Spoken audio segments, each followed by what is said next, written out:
Hello everyone and welcome back to LewisFiction and welcome back to my animated Spider-Man series. If you are new around here and have not seen episode 1 of this series, then make sure to go back and watch that before you watch these episodes. And also, if you are new around the channel, we post fanfictions of Spider-Man, make sure you're subscribed. So with that being said, let's get straight into it. So it's the big day. This episode will tackle the election between Wilson Fisk and Norman Osborn. They will have planned a live debate in the center of Times Square.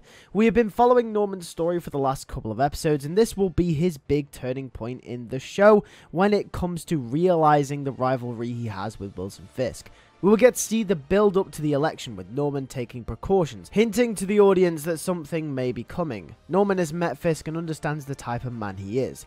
Neither of them will want to lose. Meanwhile, on the Peter side of the story, we will get shown more of his life with no home. Just like in the last episode, we will get to see him sneaking into the gym showers and changing rooms, almost getting caught. We will also get to see him using the last bit of change he has to wash his clothes. He will try and wash his Spider-Man costume, but he will run out of money before he can wash it. He smells it, and it smells pretty bad, but unfortunately there is nothing he can really do about it. We follow Peter to work, and once again we will get to see a few scenes between Peter and Carlie Cooper. Since the last episode, them two have been getting along rather swimmingly. Their relationship is prospering, and at this point in time you can tell that something may be going on, suggesting that they might end up becoming more than friends. At this point in the story, as I mentioned in the last episode, all of the MJ billboards and signs of her will have reduced to the point where Peter doesn't see her anywhere, once again staging the representation of Peter's internal feelings and character, reminding the audience that we do see this series from Peter's perspective. In the first episode, he would see MJ everywhere he went, and we get to follow Peter and his character on this journey as he starts to detach himself from his past, as MJ was a massive part of the baggage that he has that is a part of his character. We will get reintroduced to Robbie Robertson, and he will be impressed with Carlie and Peter's work that they did on the Magia case from the previous episode, with Carlie writing a story about how Wilson Fisk may be under threat and his position as mayor could be terminated if the rumors and the research about him turns out to be true. Robbie will send Peter and Carlie to the election to do a follow-up story. Robbie believes that with Carlie leading the story on the Magia and Peter's great photography skills, that if anything is to happen, they will be able to capture it and be the first to break the story. He tells them to be careful though, he doesn't want them to get into any trouble. Peter and Carlie will look at each other and raise their eyebrows, still keeping last episode's antics to themselves. Norman will prepare for the worst. We will get a few scenes depicting Norman reading the news article from Frontline written by Carlie Cooper.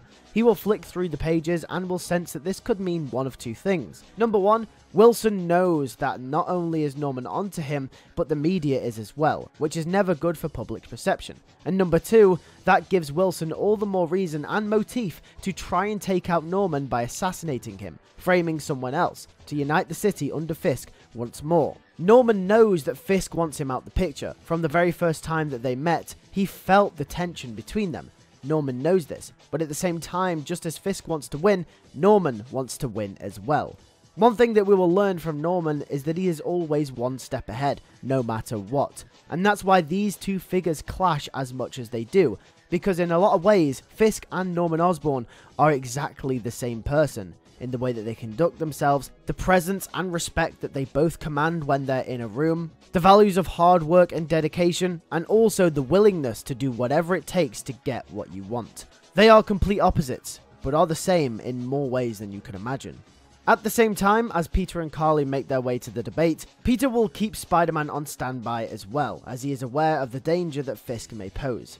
The debate will begin, and at first Fisk batters on about how he's done a great job keeping everything in line, while Norman battles back saying that New York could be a cleaner and less corrupt place without him, referring to the stories that have come out about Fisk potentially being involved with the Magia.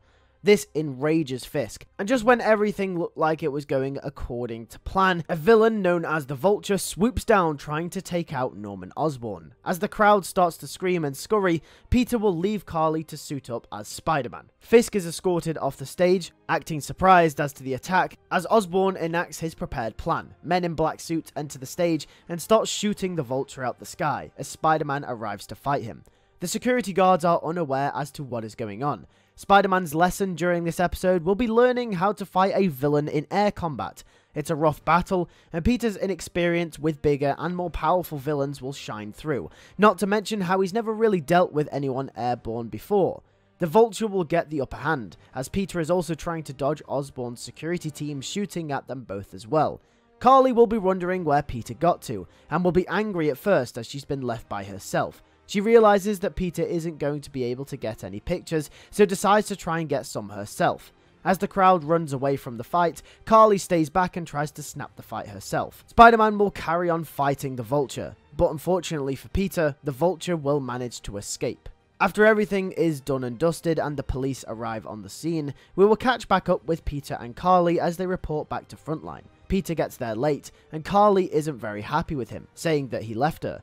And Peter acts confused, as Carlie says that she had to get pictures herself, as she places them on the desk in front of Robbie.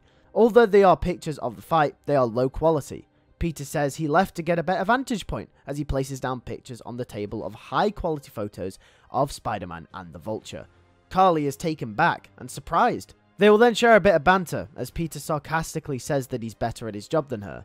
Carlie will joke back and sarcastically remark to him. After all is well and resolved, we cut to a scene with Peter and Carlie walking down the street after grabbing a coffee together. From here on out, the episode will be slow, very much focusing on these two characters. They get back into the debate as to what's going on with Fisk as the main topic of conversation. Carlie says that she's had enough of work talk for one day and asks Peter if he just wants to do something a little different. After relating, as all he could think about was work too, Peter agrees, saying that would be nice. Also, Peter hasn't had a break in such a long time.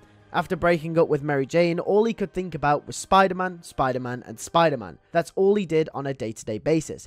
But for once, he's found himself with someone that he can relate to, someone that he can joke with, and someone that he feels comfortable around. Carlie will ask if Peter is hungry, and Peter says yes. She invites him back to her place as she's got some leftover spaghetti in the fridge. They both go back and a montage will ensue of them having a good time together. They end up watching the news as the night comes to a close, with the coverage purely being centered around the events that took place at the election.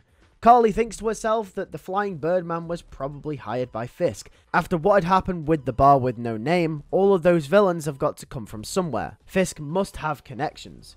She enters work mode again, and for the rest of the night, her and Peter do some digging, trying to work out who the bird guy was. This drags on for a while, until they end up both passing out and falling asleep at her place on the sofa. Carlie wakes up, leaning on Peter's shoulder.